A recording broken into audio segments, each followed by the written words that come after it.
அனைவருக்கும் வணக்கம். இன்னைக்கு தினமணி செய்தித்தாள்ல என்ன செய்திகள் இருக்கு அப்படின்னு சொல்லி பார்ப்போம். முதல்ல வந்து பார்த்தீங்கன்னா, தமிழ்நாடு சாம்பியன்ஸ் ஃபவுண்டேஷன் அத பத்தி குடுத்துருக்காங்க. தமிழ்நாடு சாம்பியன்ஸ் ஃபவுண்டேஷன் எதுக்காக கொண்டு வந்திருப்பாங்க அப்படின்னா, ஸ்போர்ட்ஸ் ரிலேட்டடான ஆக்டிவிட்டீஸ வந்து அ அதுக்கான ஃபண்டிங் பண்றதுக்காக, அந்த மாரியான விஷயங்களுக்காக இந்த தமிழ்நாடு சாம்பியன்ஸ் ஃபவுண்டேஷன் அப்படிங்கிறத கொண்டு வந்திருப்பாங்க. சரியா? எப்ப கொண்டு வந்திருப்பாங்கன்னா, மே 8, 2023ல விளையாட்டுத்துறை சார்பாக கொண்டு வரப்பட்ட திட்டம் தான் இந்த தமிழ்நாடு சாம்பியன்ஸ் ஃபவுண்டு ஃபவுண்டேஷன் அப்படிங்கிற திட்டம். அந்த திட்டத்துக்கு கீழ இந்த விளையாட்டு வீரர்களுக்கெல்லாம் நிதி உதவிகள வழங்கி, அவங்கள வந்து அந்த ஸ்போர்ட்ஸ்ல வந்து நல்லா பெர்ஃபார்ம் பண்ண வைக்கிறதுக்கான அந்த நிதி உதவிகள்லாம் வழங்குவாங்க. அதே மாரி இது வந்து ஒரு அறக்கட்டளை தான். ஓகேங்களா? இந்த அறக்கட்டளைக்கு கான்ட்ரிபியூஷனும் வரும் வெளிய இருந்து. அந்த கான்ட்ரிபியூஷன வந்து ட்ரெய்னிங் ஃபெசிலிட்டீஸ இம்ப்ரூவ் பண்றதுக்கு, பொதுவா இன்ஃப்ராஸ்ட்ரக்சர் ஃபெசிலிட்டீஸ இம்ப்ரூவ் பண்றதுக்கு, இந்த மாரியான விஷயங்களுக்காகலாம் அந்த நிதிய வந்து பயன்படுத்திக்கிறாங்க. அந்த திட்டத்தினுடைய சாதனைய பத்தி நம்ம பிளானிங் கமிஷன் சமீபத்தில ஒரு ரிப்போர்ட் குடுத்திருந்தாங்க. அந்த ரிப்போர்ட் அடிப்படையில இங்க படங்கள் வச்சு குடுத்திருக்காங்க. அந்த தமிழ்நாடு சாம்பியன்ஸ் ஃபவுண்டேஷன்ல என்ன ஸ்போர்ட்ஸ்‌க்காக இருக்கு. 2023ல வந்திருக்கு. அ அந்த விளையாட்டு வீரர்களுக்கு நிதி உதவிலாம் பண்றாங்க. அப்படிங்கிறத தெரிஞ்சுக்கிட்டா போதும். சரியா? அடுத்தது சமையல் எரிவாயு தட்டுப்பாடு. பிரதமர் அவசர ஆலோசனை அப்படின்னு சொல்லி குடுத்திருக்காங்க. நம்ம பார்த்திருந்தோம். மேற்காசிய போர் வந்து எவ்வளோ நாள் எக்ஸ்டெண்ட் ஆகுதோ, அவ்வளவு நாளைக்கும் நமக்கு பாதிப்புகள் இருக்கும். குறிப்பா இந்த எனர்ஜி செக்டார்ல வந்து பாதிப்புகள் இருக்கும் அப்படின்னு சொல்லி. ஸோ ஏன்னா நம்ம வந்து ரஷ்யா கிட்ட இருந்தும் ஆயில் வாங்க முடியாது. அதையும் வாங்கக்கூடாதுன்ட்டாங்க. அப்புறம் இப்பதான் வந்து வாங்கிக்கோங்க அப்படிங்கிற மாரி சொல்லியிருக்காங்க. சாவர்னிட்டி இஸ் இன் கொஸ்டின் அப்படின்னு கூட நெறைய பேரு கொஸ்டின் பண்ணியிருந்தாங்க இல்லையா?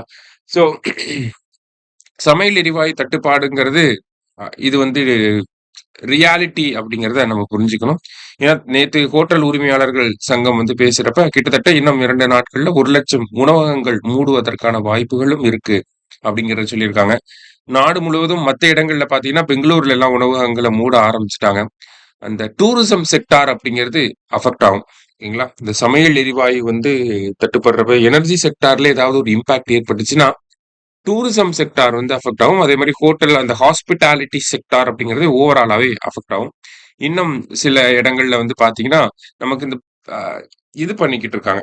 ஒரு சிலிண்டரையே கமர்ஷியல் சிலிண்டர் ரூ. 3000 ரூ. 4000 இப்படி கொண்டு போய் விக்கிறது. இந்த மாரியான வேலைகளையும் பண்ணிக்கிட்டு இருக்கிறாங்க. அ இதெல்லாம் டவுன் சைடா இருக்கு. அப் சைடுன்னு பார்த்தீங்கன்னா, எலக்ட்ரிக் இண்டக்ஷன் ஸ்டவ்ஸ வந்து எல்லாரும் யூஸ் பண்ண ஆரம்பிப்பாங்க.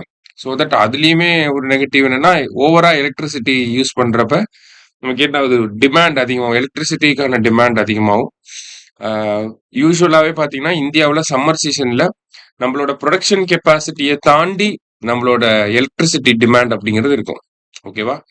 இந்த மாரியான ஒரு கிரைசிஸ் சிச்சுவேஷன எப்படி ஹேண்டில் பண்றாங்க அப்படிங்கிறது பார்ப்போம். சரியா? ரைட். அடுத்தது வந்து பார்த்தீங்கன்னா, மதுரை விமான நிலையத்துக்கு சர்வதேச விமான நிலைய அந்தஸ்து அப்படின்னு சொல்லி குடுத்துருக்காங்க. ஓகேவா? நேத்து கேபினட் மீட்டிங் வந்து நடந்துச்சு. அதுல 2 முக்கியமான முடிவுகள், நமக்கு தேவையான 2 முக்கியமான முடிவுகள் என்ன அப்படின்னா, ஜல்ஜீவன் திட்டம் இருக்கு இல்லையா? 2020ல வந்திருக்கும். அந்த ஜல்ஜீவன் திட்டத்த 2028ஆம் ஆண்டு வரைக்கும் எக்ஸ்டெண்ட் பண்ணி இருக்காங்க. ஓகேவா? அடுத்தது மதுரை விமான நிலையத்துக்கு வந்து சர்வதேச விமான நிலைய அந்தஸ்து அப்படிங்கிறது இன்டர்நேஷனல் ஏர்போர்ட் அப்படிங்கிற அந்த ஒரு ரெகக்னிஷன வந்து குடுத்துருக்காங்க. இப்படி சென்னை, மதுரை சென்னை, திருச்சி, கோயம்புத்தூர்லாம் இருக்கும். அதே மாரி மதுரை விமான நிலையத்துக்கும் அந்த சர்வதேச விமான நிலைய அந்தஸ்து அப்படிங்கிறத குடுத்துருக்காங்க. சரியா? அதான் நம்ம அடுத்த செய்தியில பார்க்குறோம். வேற என்ன இருக்கு அப்படின்னு சொல்லி பார்த்தீங்கன்னா, நம்மளுடைய மெரினா பீச்ல வந்து சிலைகள் நெறைய இருக்கு. அதுல இன்னொரு சிலையும் புதுசா வந்து கொண்டு வந்திருக்காங்க. அந்த சிலைக்கு பேர் என்னன்னா, "கற்றனைத்து ஊரும் அறிவு" அப்படிங்கிற அந்த சிலை. அதாவது பள்ளி கல்வித்துறை வந்து பார்த்தீங்கன்னா, கடந்த 5 ஆண்டுகள்ல ஏகப்பட்ட திட்டங்கள கொண்டு வந்திருக்காங்க. பள்ளி கல்வியோடைய வளர்ச்சிக்காக, மாணவர்களுடைய நலனுக்காக. அது எல்லாத்தையும் பிரதிபலிக்கக்கூடிய வகையில, இந்த ஒரு "கற்றனைத்து ஊரும் அறிவு" அப்படிங்கிற இந்த அறிவு சிலை அப்படிங்கிறது ஓப்பன் பண்ணியிருக்காங்க. முதலமைச்சரே நேர்ல வந்து திறந்து வச்சிருக்காப்ல. ஸோ எங்க இந்த சிலை இருக்கு அப்படின்னா, மெரினா பீச்ல இருக்கு. என்ன சிலை அப்படின்னா, "கற்றனைத்து ஊரும் அறிவு" அப்படிங்கிறது தான் சிலையோட பேரு. யார் வந்து பண்ணியிருக்காங்கன்னா, பள்ளிக்கல்வித்துறை வந்து பண்ணியிருக்காங்க. அவங்களோட சாதனைகள வெளிக்காட்டக்கூடிய வகையில இத பண்ணியிருக்காங்கன்றத ஜஸ்ட் தெரிஞ்சு வச்சுக்கோங்க. சரியா? ரைட். அடுத்ததா வந்து பார்த்தீங்கன்னா, இன்னைக்கு செய்தித்தாள்ல திருக்குறள். "ஓவுதல் வேண்டும் ஒளிமால்கும் செய்வினை அதும் எண்ணும் அவர்" அப்படின்னு சொல்லி குடுத்திருக்காங்க.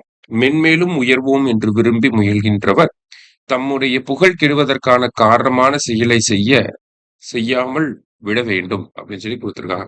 ஸோ நம்ம அடுத்தடுத்த லெவல்ஸ்க்கு போகணும், நம்மளோட ஸ்டாண்டர்ட்ஸ் இன்க்ரீஸ் பண்ணணும்னு நினைக்கிறப்போ ஆஹ், ரொம்ப மட்டமான விஷயங்களை பண்ணக்கூடாது அப்படிங்கறத சொல்றாங்க. திருக்குறள் எண் 653 அதிகாரம் வினை தூய்மை அப்படிங்கிற அதிகாரத்துல.